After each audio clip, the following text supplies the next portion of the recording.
we're going to uncover the cover-up.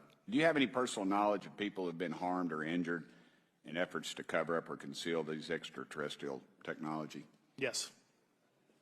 Personally. Have anyone been murdered that you would think, that you know of or have heard of, I guess? I have to be careful asking that question. I directed people with that knowledge to the appropriate authorities.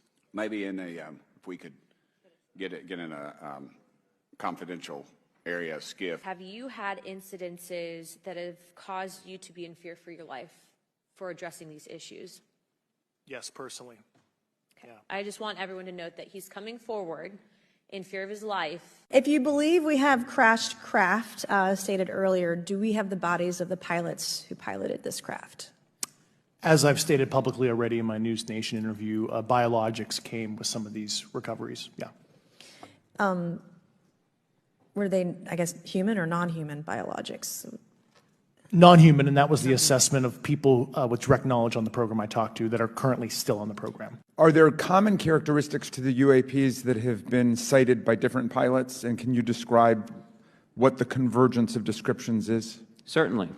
We were primarily seeing dark gray or black cubes inside of a clear sphere. I'm sorry, dark gray or black cubes?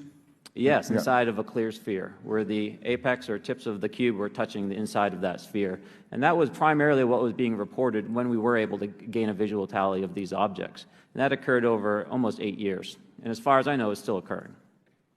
How do you know that these were not our aircraft?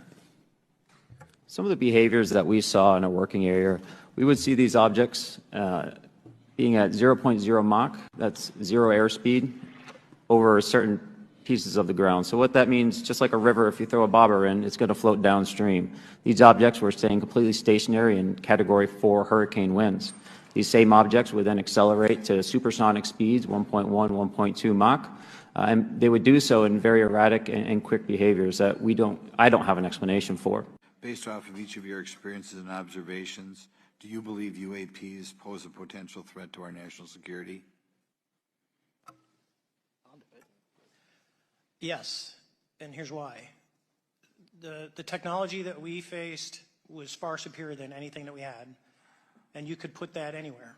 If you had one, you captured one, you reverse engineered it, you got it to work, you're talking something that can go into space, go someplace, drop down in a matter of seconds, do whatever it wants, and leave, and there's nothing we can do about it. Nothing. Yes, the objects that are being seen by commercial pilots are performing maneuvers that are unexplainable due to our current understanding of our technology and our capabilities as a country, and that applies for the military as well. Mr. Ferrer? Yeah, I concur with that. We have nothing that can stop in midair and go the other direction, nor do we have anything that can, like in our situation, come down from space, hang out for 3 hours, and go back up. They took an oath. They took an oath to uphold the Constitution of the United States, and dadgummit, they're doing it. And we owe them a debt of gratitude. I think it's time for this country to take back our country. We need to tell the folks at the Pentagon they work for us. Dadgummit, we don't work for them. And that's exactly the point. This is an issue of government transparency. We can't trust a government that does not trust its people.